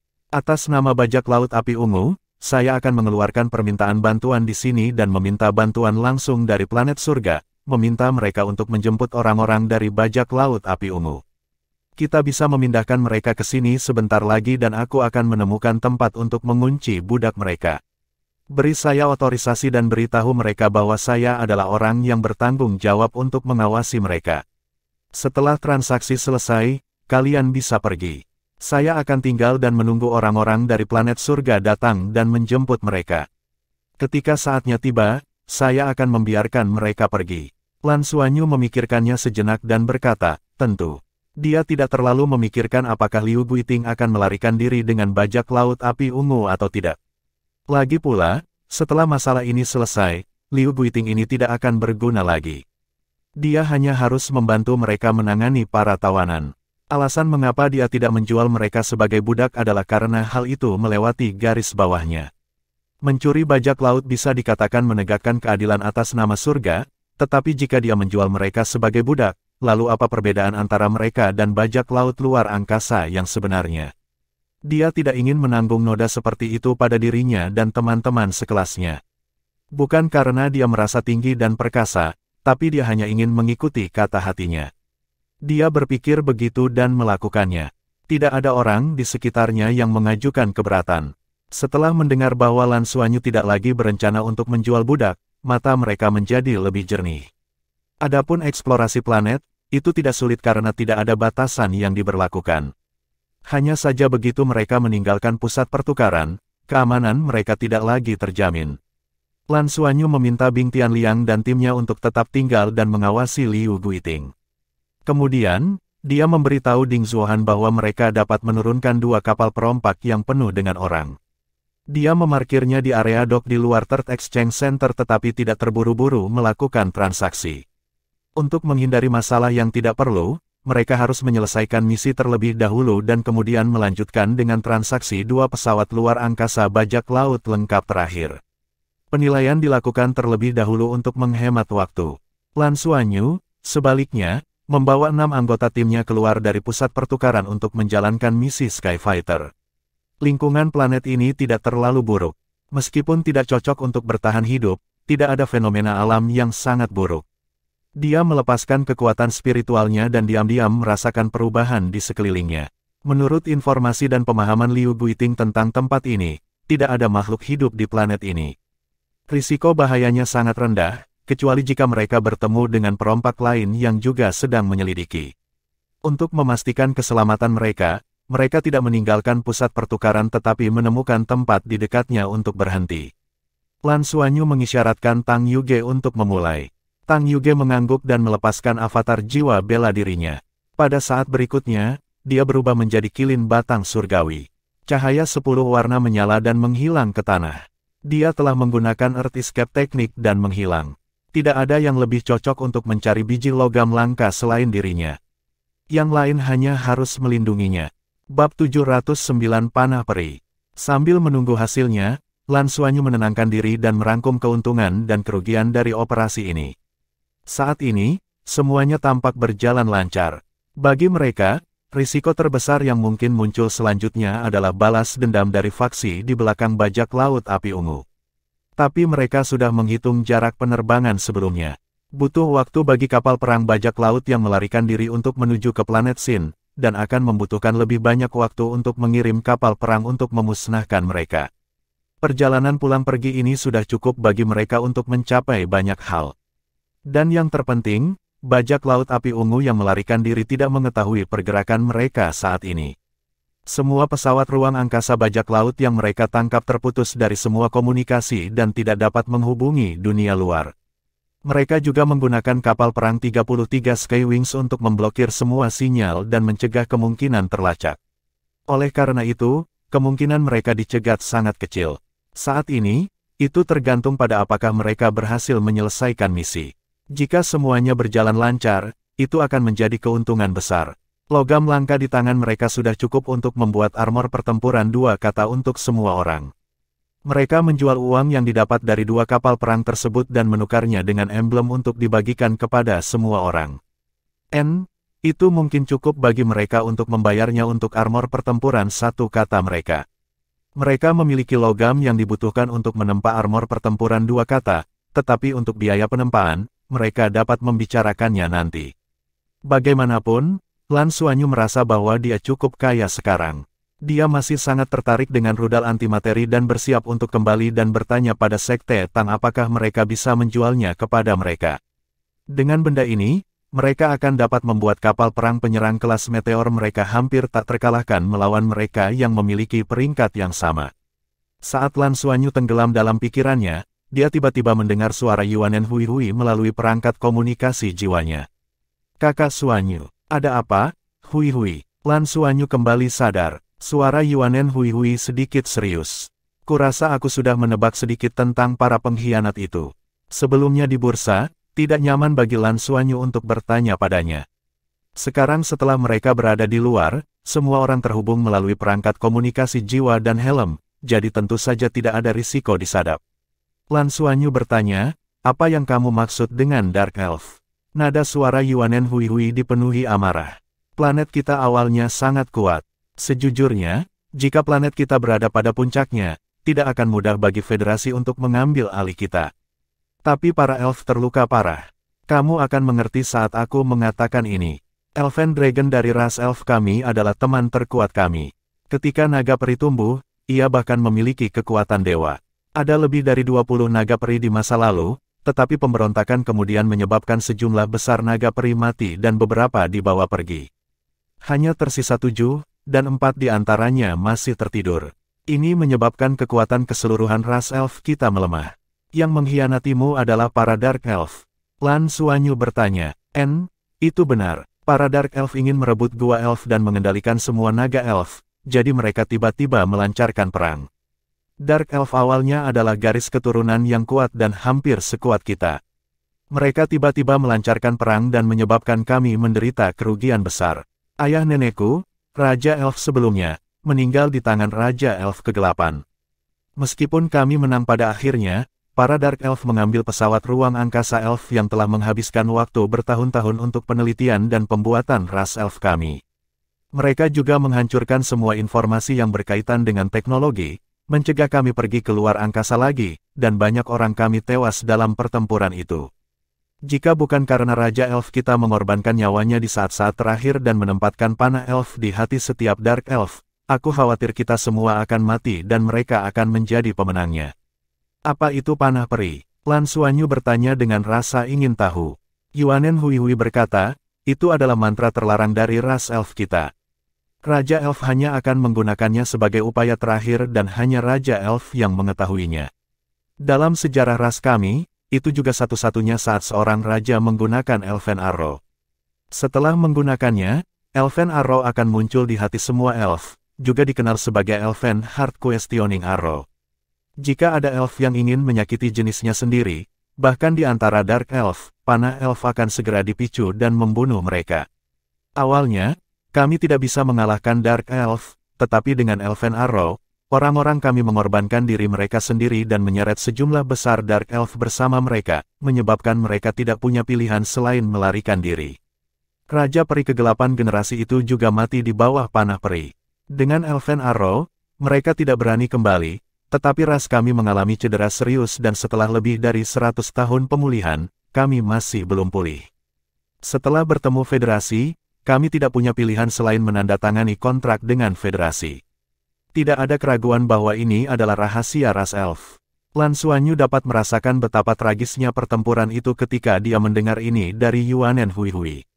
Nenek moyang ras elf mengandalkan Elven Arrow dan tidak ragu mengorbankan diri untuk mengusir para Dark Elf. Jadi maksudmu adalah bahwa kru bajak laut Black Forest mungkin adalah ras Dark Elf yang melarikan diri dari planet Elven. Lan Xuanyu sudah mengerti apa maksud Yuanen Hui. Itu mungkin. Nada suara Yuanen Hui agak berat. Lan Xuanyu, apakah kamu ingin balas dendam? Yuanen Hui menggelengkan kepalanya dengan getir. Kami tidak akan bisa membalas dendam. Setidaknya, kita tidak akan bisa. Panah peri juga berlaku untuk kita. Mereka tidak akan bisa kembali, dan kita tidak akan bisa mengejar mereka kecuali seluruh klan musnah bersama mereka. Para Dark Elf sangat kuat.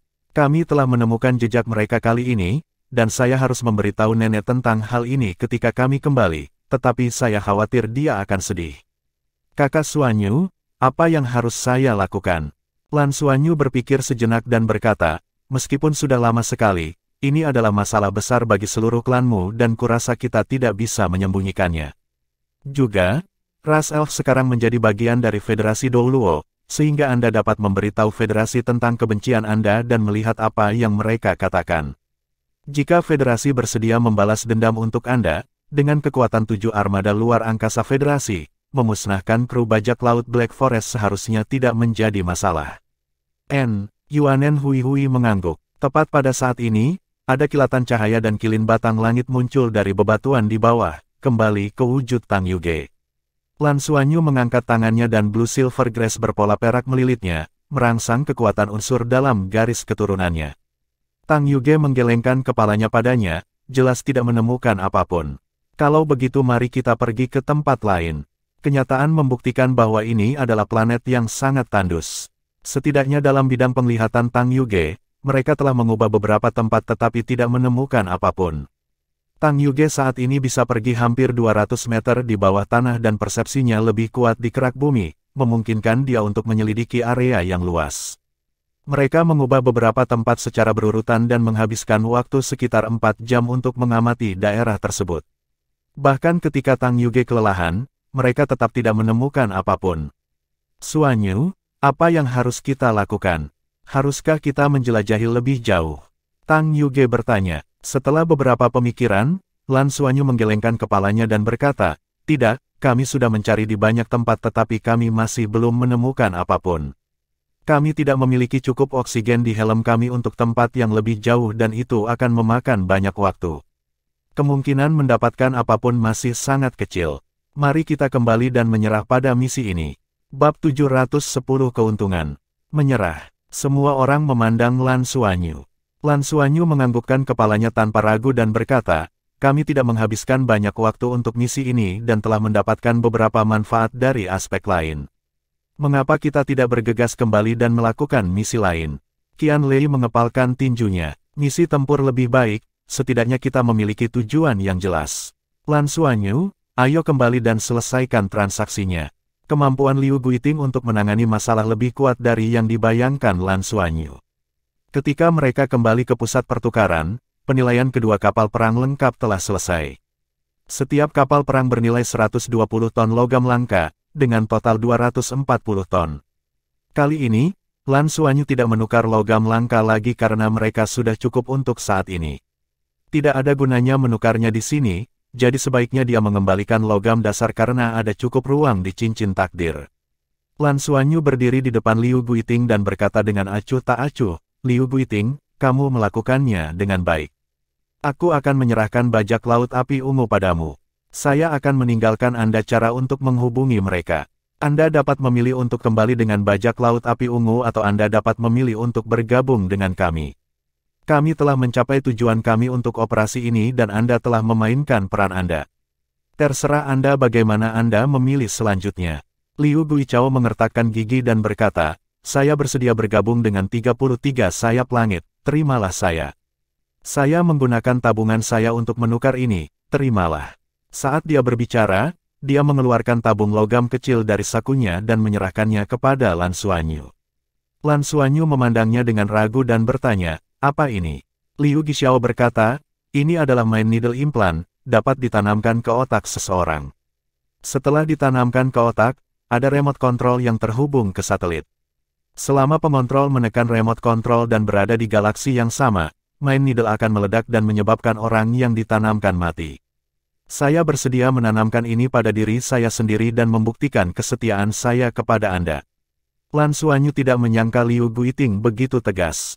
Dia menyipitkan matanya dan berkata, "Apakah kamu tidak takut aku akan menyakitimu?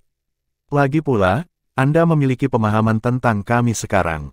Petik 2. Liu Guichao tersenyum pahit. "Saya dianggap yang tertua di antara perompak luar angkasa dan telah melihat banyak perompak luar angkasa.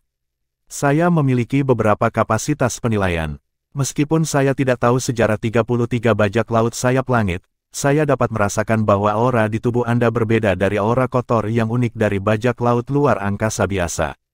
Saya merasa bahwa hanya dengan mengikuti Anda saya akan memiliki masa depan, dan saya bahkan mungkin memiliki akhir yang baik. Tuntutan saya tidak tinggi. Saya akan melayani 33 bajak laut sayap langit selama 10 tahun. Jika memungkinkan, belikan saya sebuah rumah kecil di planet Heaven dan biarkan saya menikmati masa pensiun saya. Saya akan puas dengan ini." "Kamu sangat pintar." Lan Xuanyu menatap senyum pahit Liu Guiting dan sedikit mengangguk. Liu Guiting tidak diragukan lagi pintar memasang taruhan berat tanpa mengetahui latar belakang Lan Xuanyu. Faktanya, taruhannya tidak diragukan lagi benar. 33 Skywings berasal dari Akademi Shrek. Lan Xuanyu dan yang lainnya adalah elit Akademi Shrek dan merupakan siswa dari kelas eksperimen perang bintang yang belum pernah terjadi sebelumnya. Di masa depan, mereka pasti akan menjadi lebih kuat. Begitu mereka memasuki pengadilan dalam Akademi Shrek, mereka akan mencapai level yang sama sekali berbeda dan tidak sebanding dengan perompak luar angkasa. Liu Guiting mengambil tabung logam dari tangan Lan Xuanyu dan menekannya ke belakang kepalanya. Dia menekan tombol aktivasi dan pada saat berikutnya, seluruh tubuhnya mulai bergetar hebat. Dia baru tenang setelah 10 detik. Kemudian, dia menyerahkan tabung logam itu kepada Lan Xuanyu dan berkata, tombol biru di atas adalah tombol aktivasi, sedangkan tombol merah adalah pelepasan jarum pikiran. Ini menyangkut hidupku, jadi tolong jaga baik-baik. Jika Anda merasa bahwa saya memenuhi syarat untuk melepaskan diri dari kendali ini suatu hari nanti, tolong bantu saya mengeluarkannya. Lan Xuanyu tidak membantah dan menyimpan tabung logam itu dengan baik. Kemudian, dia mengeluarkan 10 ton logam langka dan menyerahkannya kepada Liu Guiting. Ini adalah uang yang akan kuserahkan padamu. Tidak apa-apa jika Anda ingin tinggal di sini atau pergi ke planet surga. Kita akan tetap berhubungan. Liu Guiting jelas tidak memiliki perangkat jiwa penyimpanan yang begitu besar untuk menyimpan begitu banyak logam langka, tetapi terserah dia bagaimana menghadapinya. Lan Xuanyu percaya bahwa dia pasti punya rencana. Setelah melihat mereka pergi, ekspresi Liu Guiting menjadi tenang. Dia mengerutkan alisnya dan mengusap bagian belakang kepalanya. Dia mendesah pelan, saya harap saya membuat pilihan yang tepat. Tempat yang sangat ingin saya kunjungi sebenarnya adalah Federasi Douluo. Lagi pula, aku sudah tua. Pejuang luar angkasa Seven Sky Wings keluar dari atmosfer dan kembali ke luar angkasa, kembali langsung ke kapal perang 33 Sky Wings. Kapal perang 33 Sky Wings secara bertahap menampakkan dirinya di luar angkasa dan meninggalkan keadaan tak terlihat. Itu menyalakan sinar pemandu dan menarik pesawat ruang angkasa sayap langit, memungkinkannya memasuki kapal perang secara perlahan. Beberapa menit kemudian, peluncur utama kapal perang 33 Heaven Wings terbuka, dan kapal perang tersebut secara bertahap berubah menjadi ilusi dan menghilang ke angkasa tanpa suara. Mengaktifkan keadaan tembus pandang tidak diragukan lagi cukup menghabiskan energi, terutama saat seseorang terbang dengan kecepatan penuh. Tapi saat ini, 33 Sky Wings tidak akan pelit. Keuntungan mereka kali ini tidak kecil, dan mereka mungkin telah menyinggung penguasa Sin City. Yang paling penting adalah berhasil melarikan diri. Satu-satunya hal yang disayangkan adalah mereka tidak dapat menyelesaikan misi tim kali ini. Namun, tidak ada yang bisa mereka lakukan. Hal yang paling menakutkan tentang misi eksplorasi adalah target yang harus mereka jelajahi tidak selalu ada. Ini juga alasan mengapa misinya tidak sulit tetapi digolongkan sebagai pohon level, tingkat kegagalannya tidak kecil. Selanjutnya, kita perlu mendiskusikan rencana tindakan kita selanjutnya. Lan Xuanyu berada di ruang kontrol utama dan memanggil semua siswa. Kapal perang itu memiliki sistem navigasi untuk memandu mereka dan mereka tidak perlu berbuat banyak. Izinkan saya memberitahu Anda apa yang saya pikirkan terlebih dahulu, kata Lan Xuanyu. Kami telah memperoleh banyak hal kali ini. Logam langka sudah cukup bagi semua orang untuk membuat armor pertempuran 2, kata Anda. Petik 2. Sebelum dia bisa melanjutkan, semua orang bersorak. Logam langka yang dibutuhkan untuk membuat armor pertempuran 2, kata sangat berharga. Secara umum, banyak siswa mungkin tidak dapat mengumpulkan semuanya setelah menyelesaikan misi Skyfighter mereka, dan mereka harus memberikan segalanya untuk mengumpulkan sumber daya yang diperlukan untuk membuatnya. Sekarang setelah mereka memiliki logam langka, satu-satunya yang tersisa adalah penempaan dan pembuatan. Itu secara alami jauh lebih mudah.